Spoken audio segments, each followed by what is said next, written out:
जय जय राम। श्री राम जय राम, जय जय राम। श्री राम जय राम, जय जय राम। श्री राम जय राम, जय जय राम। श्री राम जय राम, जय जय राम। श्री राम जय राम, जय जय राम। श्री राम जय राम, जय जय राम। श्री राम जय राम, जय जय राम। श्री राम जय राम, जय जय राम। तो आप सब लोगों को ये ज्ञान हो गया, हम भगवान की संतान हैं, ईश्वर अंश हैं।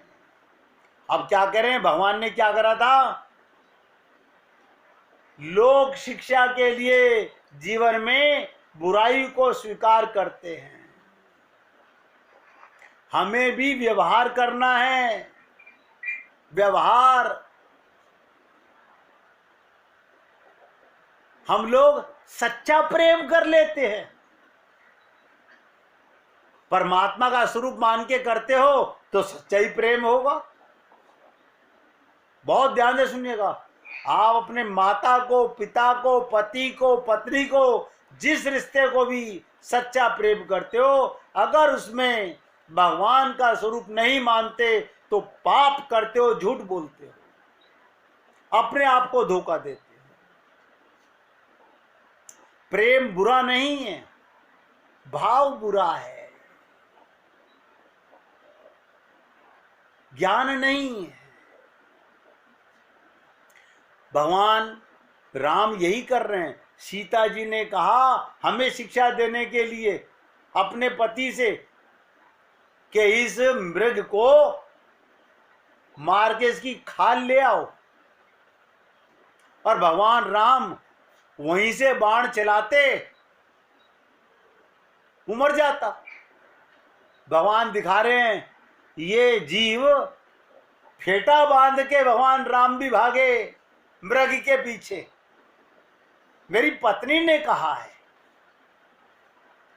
हमें शिक्षा दे रहे हैं। आराम लो, हमारा पति कह रहा है, हमारी पत्नी कह रही है, अब उल्टे होके लटक जाए, ये काम तो करना है। भगवान यही शिक्षा दे रहे हैं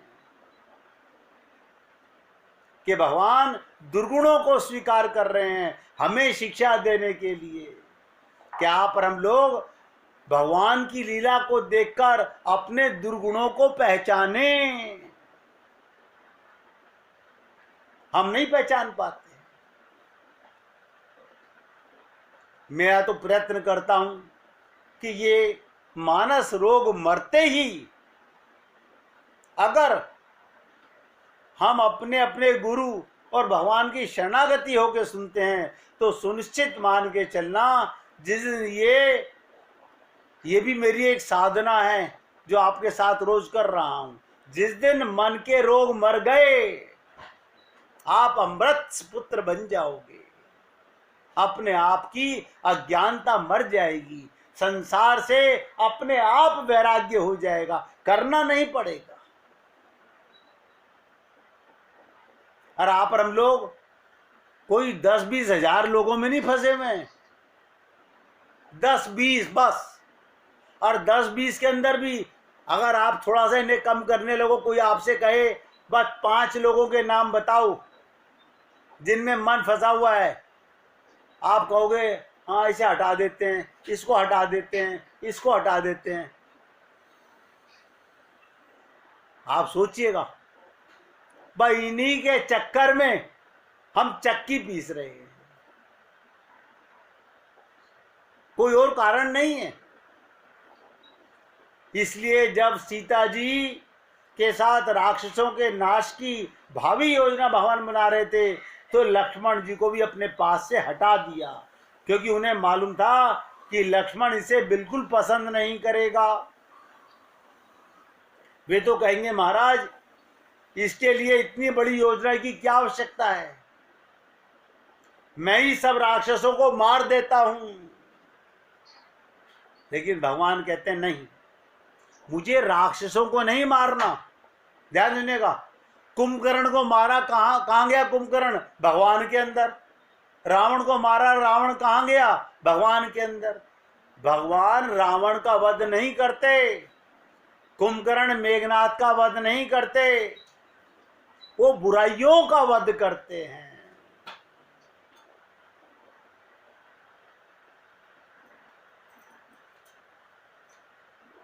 हमने कहा था मेघनाथ काम है, रावण लोभ है और कुंभकर्ण अहंकार है। भगवान बुराई को समाप्त करते हैं। तो भगवान ने कहा, योजना बनाई, मैं ही सब राक्षसों को मार देता, और लक्ष्मण जी ऐसा करने में समर्थ भी हैं। देखिएगा, लक्ष्मण जी चाहते अपने पैर से बाण चलाते तो सब मर जाते। उनके बारे में भगवान राम ने खुद कहा, जगमहु सखा निशाचर जेते, जितने भी राक्षस संसार में हैं, लक्ष्मण हनन निमिष महु तेते, कि जगत में जितने भी राक्षस हैं, लक्ष्मण जी क्षण भर में उनको सबको मार सकते हैं। मन में फिर प्रश्न होता है, तब ऐसी बात थी तो भगवान केवल लक्ष्मण जी को लेकर ही लंका पर आक्रमण कर सकते थे। भगवान देखिए कैसी लीला कर रहे हैं। तब उन्होंने बांदरों को लेकर क्यों इकट्ठा किया, इसका भी कोई तात्पर्य था। मैं पहले आपको बता चुका, ये बानर कौन है? तुलसीदास जी लिखते हैं, केवल्य साधन अखिल भालू मरकट विपुल। कर्म प्रधान बताने के लिए, हमारे अंदर बताने के लिए कि कर्म प्रधान है। ये सब भालू बानर मोक्ष के साधन हैं। तात्पर्य है, ईश्वर सर्व समर्थ होते हुए भी साधनों का आश्रय लेकर लंका पर विजय प्राप्त करता है। इसके माध्यम से ये दिखाना चाहते थे भगवान कि कई भगवत कृपा का आश्रय लेकर साधक के जीवन में निष्क्रियता ना आ जाए, कर्म करना ना छोड़ दे। हमारे भाई ये सामने विराजमान है, ये हमेशा जब कहते हैं मुझे बड़ी खुशी होती है कि कर्म प्रधान है, सत्य है। भगवान राम भी यही कह रहे हैं कि व्यक्ति को निष्क्रिय निकम्मा नहीं बनना। भगवान श्री कृष्ण भी कह रहे हैं, कर्मण्यवाधिकारस्ते मा फलेषु कदाचन। बस हमारे कर्म करने में कहीं ना कहीं एक कमी है, हम फल की आशा करने लगते हैं। बस यही एक पाप है। अर्जुन ने भी यही कहा, हथियार डाल दिए, मेरा परिवार, मैं इनकी हत्या नहीं करूंगा। ध्यान से सुनिएगा, मैं इनकी हत्या नहीं करूंगा, एक भूमि पाने के लिए इतनी स्त्रियों को विधवा नहीं करूंगा। भगवान ने कहा, रे मूर्ख, ये तुझे कैसे पता कि तू मारने वाला है? क्या पता पहले वाण में तू मर जाए। जब भगवान ने अपना स्वरूप दिखाया, विराट रूप दिखाया, और उसमें क्या देखा, ध्यान से सुनिएगा, भीष्म पिता, द्रोणाचार्य सब भगवान के मुंह में जा रहे हैं, जीव आ रहे हैं, जीव जा रहे हैं। अब भ्रम मिट गया, मैं मारने वाला कौन?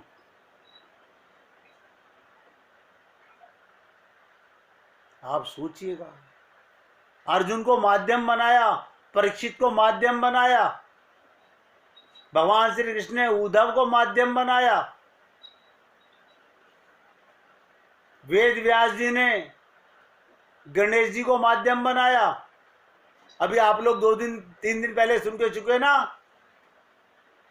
कि विसर्जन का मतलब क्या होता है। सारी दुनिया गणेश जी को विसर्जन कर रही है। ये पता नहीं खोपड़ी में कि विसर्जन का मतलब क्या होता है। अरे अपनी बुराइयों का विसर्जन करो।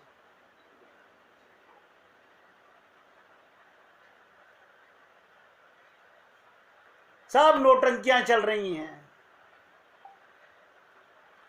भगवान भी निष्क्रियता ना आ जाए, व्यक्ति को कर्म करना है। इसका भी किसी दिन एग्जाम्पल सुनाऊंगा। श्रीमद् भागवत महापुराण में पहली कथा आती है धुंधली की, धुंधकारी की, ब्राह्मण आत्मदेव की। आप देखिएगा, अपने पति से झूठ बोल रही है, हाय राम मेरे शरीर की फिगर खराब ना हो जाए। पति तो कामना कर रहा है कि मेरे बच्चा हो जाए। संत महात्माओं ने कहा कि तेरे को संतान का सुख नहीं है, ऐसा मत करो नहीं तो मैं डूब के मर जाऊंगा। क्या दिया? फल दिया खाने के लिए। क्या किया उसने, धुंधली ने?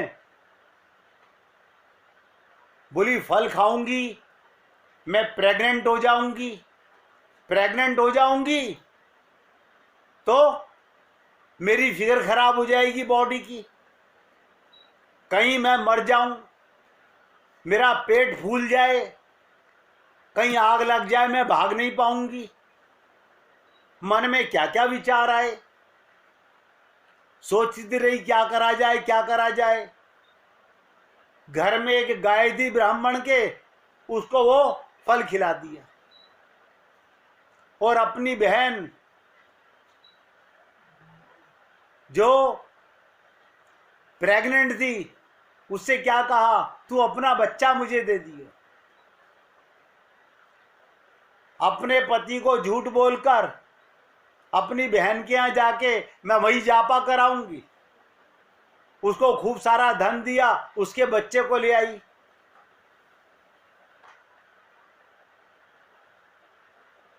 आप सोचिएगा कि क्या है ये जीवन। और मुझे तो सबसे बड़ी खुशी होती है वो पापात्मा धुंधकारी,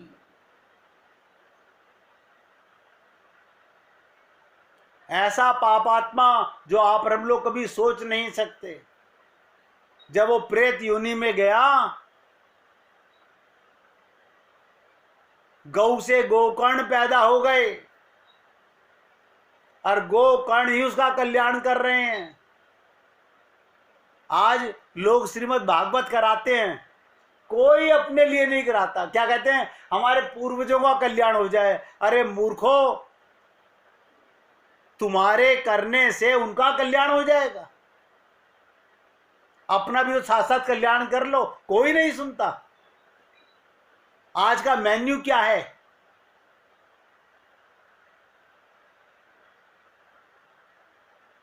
बड़ी कठिन चीज है। भगवान कहते हैं साधन के जीवन में, साधक के जीवन में निष्क्रियता ना आ जाए, ये निकम्मा ना बन जाए। इसलिए समाज के सन्मुख साधना का पक्ष रखने के लिए वे जीवन में त्रुटियों को स्वीकार करते हैं।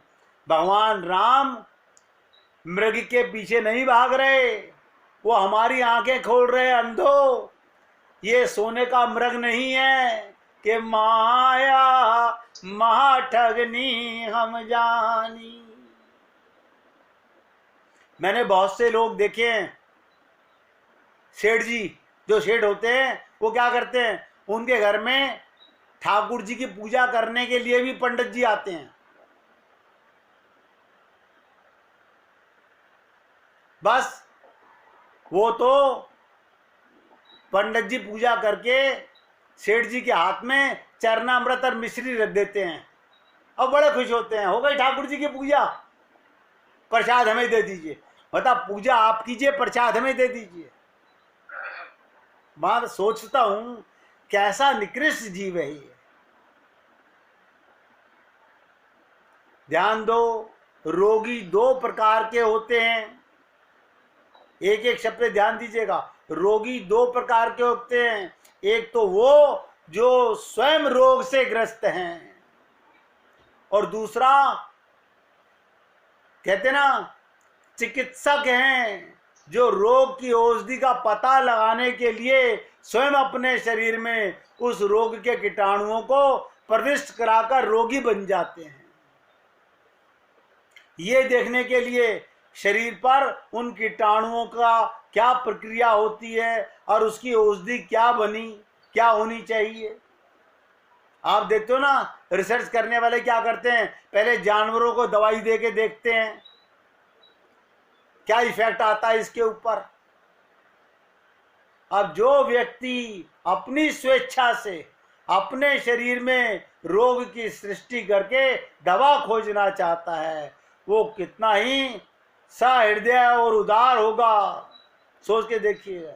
बस यही भूमिका भगवान राम ने की, अपने अंदर बुराई ले ली हमारा कल्याण करने के लिए।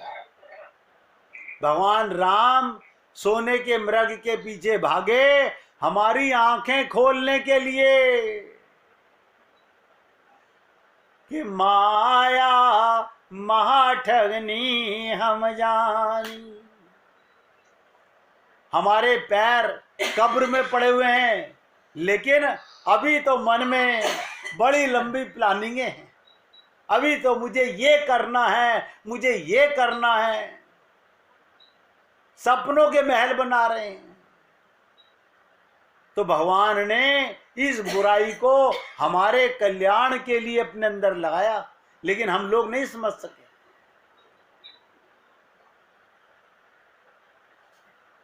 कल्याण कैसे होता है?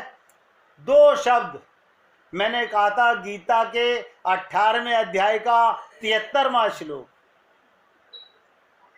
ये दो शब्द आप भी नोट कर लो, बस दो ही शब्द हैं।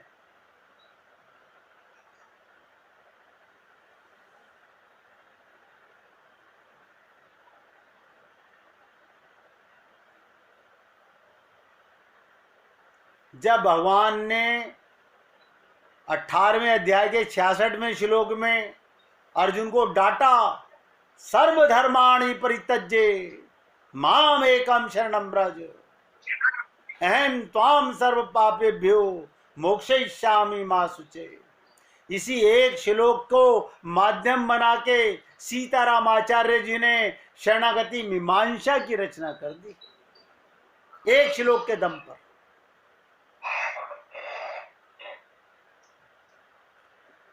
अर्जुन कांपने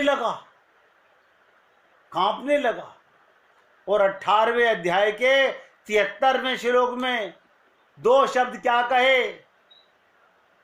मोह नष्टम स्मृति लब्धा।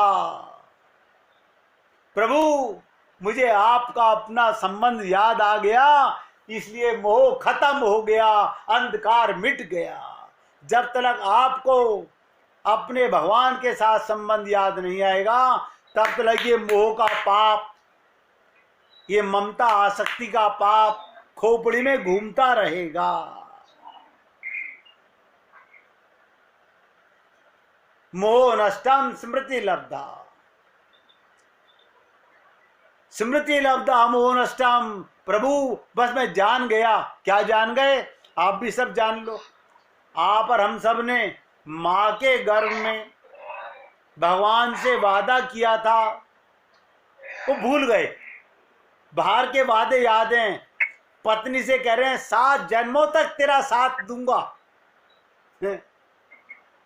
कब्र में पैर पड़े हुए हैं, 7 जन्मों की बातें कर रहे हैं। एक सांस का भरोसा नहीं है।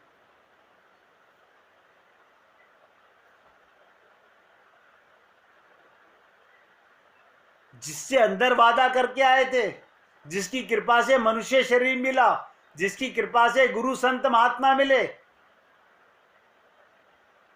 उसकी कृपा को भूल गए, उसके वादे को भूल गए। जिस दिन हमारे जीवन में ये दो शब्द स्मृति लब्धा, मुझे याद आ गया प्रभु आपसे वादा किया था, याद आते ही ये माया का भ्रम, ये मोह ममता आसक्ति धराशायी हो जाएगी।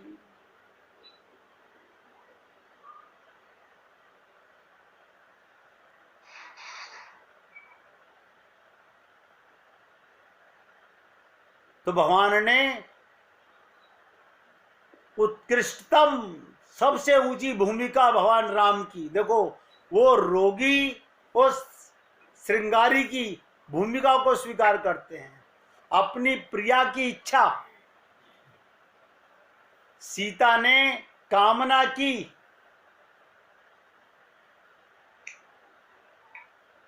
कांचन की, तो उन्होंने क्या कहा, अपनी प्रिया की इच्छा पूर्ण करने के लिए बिना विचारे किए मायावी स्वर्ण मृग के पीछे दौड़ पड़ते हैं। इसका मतलब आप और हम लोग भी ये संसार में हाय हाय हाय हाय हो रही है, ये सब स्वर्ण मृग के पीछे दौड़ने की बात है, और फलस्वरूप लगते हैं सीता जी को खो बैठते हैं। ध्यान सुनिएगा। आप कहेंगे ये ऐसी कैसे हो गया, सोने की मृग छाल तो ले आए, सीता जी को खो दिया। आप और हम लोग ध्यान से सुनिएगा, जिन लोगों को धन की अधिकता हो जाए, जिनके खोपड़ी पे माया हावी हो जाए, उनकी शांति, उनकी शक्ति, उनकी भक्ति समाप्त हो जाती है। भगवान राम यही कह रहे हैं, देखो मैं गया था सोने का मृग लेने, जिसके लिए गया था वो शांति भक्ति शक्ति ही चली गई, वो ही चुरा ली गई।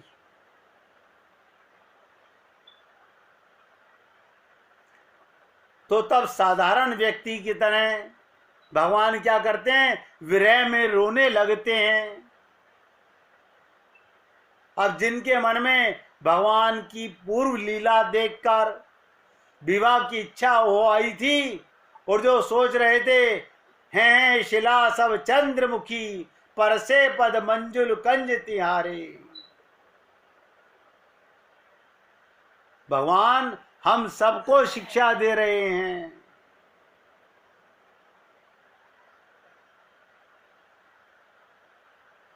हे हैं शिला सब चंद्रमुखी, परसे पद मंजुल कंज तिहारे, उन्हें मानो भगवान ने संदेश दिया, हमारी स्थिति को देखकर समझ जाओ कि जब मुझे इतना रोना पड़ रहा है तो तुम कितना रोना पड़ेगा।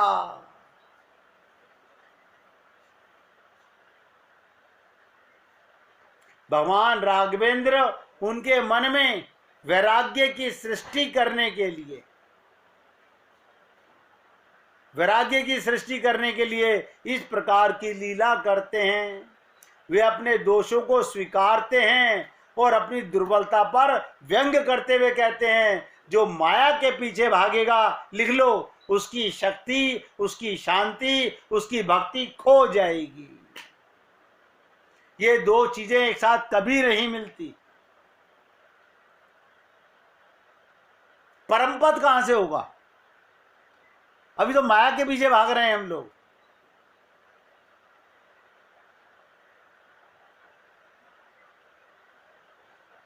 हमें शिक्षा लेनी चाहिए,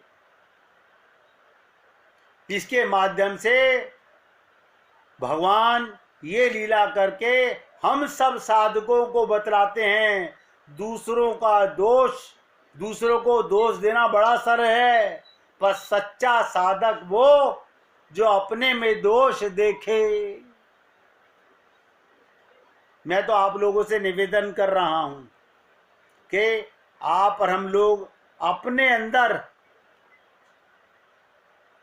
जब तक दोष नहीं देखेंगे, हम चेहरे के दोष तो देखते हैं, मन की बुराई नहीं देखते। क्यों? वो बाहर किसी और को तो नजर आती नहीं है, अपने मन में पर्दा डालते रहते हैं। इसलिए मैंने आपसे कहा, सच्चा साधक वही है जो अपने में दोष देखे। जब भगवान राम लक्ष्मण के साथ सीता जी को खोजते चले जा रहे हैं, तो ध्यान से सुनिएगा, मृगों का एक झुंड आया। एग्जाम्पल सुनिएगा, मृगों का एक झुंड आया। मृग का एक स्वभाव होता है, वो भागते भागते रुकता है। ध्यान से सुनिएगा, आप लगातार मृग को भागते कभी नहीं देखोगे। मृग रुकेगा और मुड़ के देखेगा।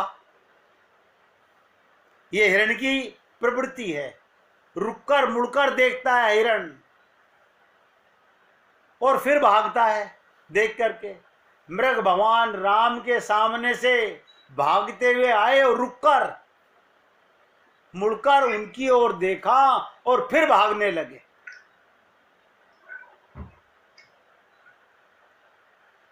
अब ध्यान से सुनिएगा, हाँ, मैं कहता हूं ना, रामचरितमानस के एक एक चौपाई के एक एक शब्द के अंदर विचित्रता भरी पड़ी है।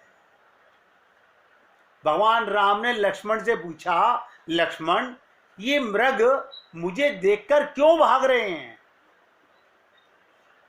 ध्यान से सुनिएगा, मृगों की तो नेचर है कि भागेंगे, रुकेंगे, मुड़कर देखेंगे, फिर भागेंगे।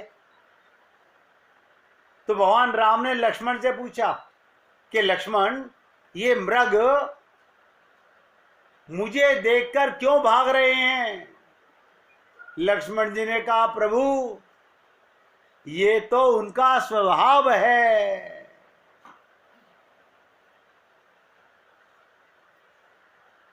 ये तो उनका स्वभाव है। तो भगवान ने क्या कहा? नहीं नहीं नहीं, बोले नहीं, तुम्हें याद होगा लक्ष्मण, चित्रकूट में वे लोग मुझे देखकर तो नहीं भागते थे, रुककर खड़े हो जाते थे। ध्यान दीजिएगा, दंडकारण्य के और चित्रकूट के लोगों का क्या अंतर है? ये अंतर है, आप और हम लोग अपना स्वार्थ के पीछे भागते हैं। मृग मुड़ के देखता है, कहीं ये मेरे को पकड़ ना ले, मुझे मार ना दे, भागता है। लेकिन चित्रकूट के जो मृग थे, चित्रकूट के जो जीव थे, वो भगवान को देखकर दौड़ना बंद कर देते थे। अरण्य कांड में गोस्वामी जी लिखते हैं, चित्रकूट में भगवान राम जब धनुष बाण लेकर चले तो मृग उनकी सुंदरता को देखकर, देखिएगा जानवरों का भी कितना अंतर है। दंडकारण्य के मृग भाग रहे हैं, लेकिन चित्रकूट के अंदर भगवान के हाथ में धनुष बाण है और मृग उनकी सुंदरता को देखकर इतने मुग्ध हो गए, बस खड़े होकर उनकी ओर निहारने लगे। अरे ये क्या कहूं मैं, अब चर्चा चलिए तो बता रहा हूं। भगवान श्री कृष्ण को वन में जाता देखकर गैयाओं के पीछे मृगों का झुंड, मृग अपनी पत्नी के साथ संभोग कर रहा था। भगवान के स्वरूप को देखा, संभोग भूल गया और पति पत्नी दोनों भगवान के स्वरूप को देखने लगे।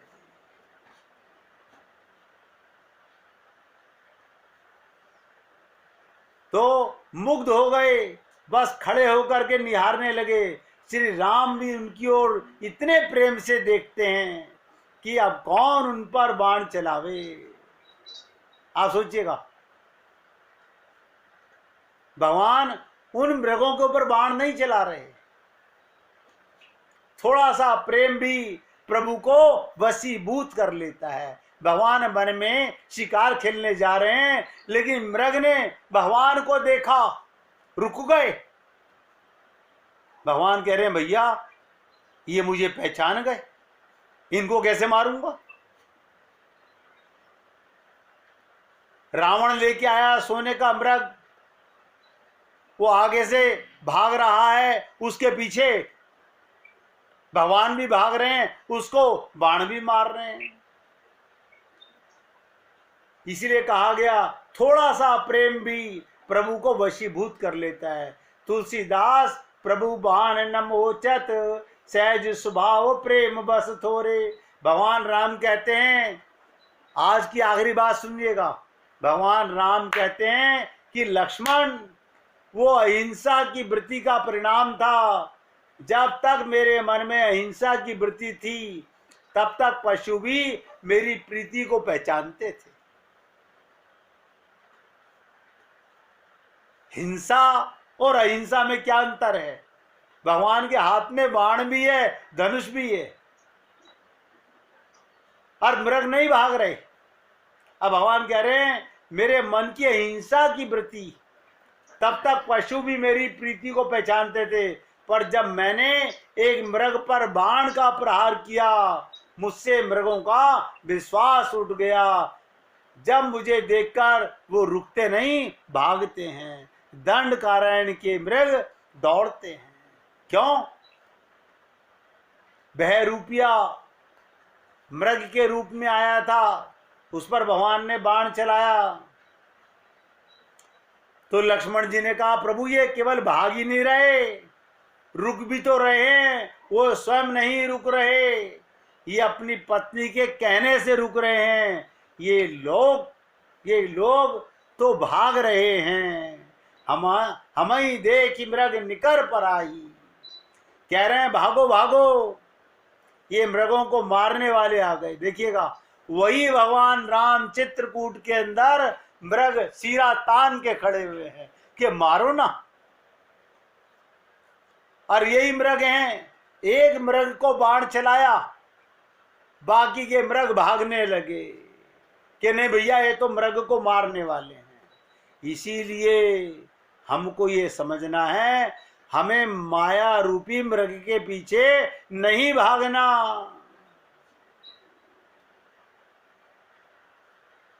ये मृग भ्रम है, संसार माया रूपी जो भ्रम है, ये मृग का भ्रम है। इसलिए आपसे निवेदन करता हूं, कल इसी टॉपिक पर और गूढ़तम चर्चा करेंगे। आज हमने आपको कहा कि कामांध तो तुलसीदास जी भी थे, सांप को पकड़कर चले गए, लेकिन जैसे ही शरणागति की, भगवान राम के प्रिय हो गए। हमारी शरणागति में और भक्ति में बहुत कमी है। हम छल कपट छिद्र बहुत कर रहे हैं, हमें उससे बचना है, मूल सिद्धांत पर आना है। हमें शरणागति और भक्ति का आश्रय लेना है। आज यहाँ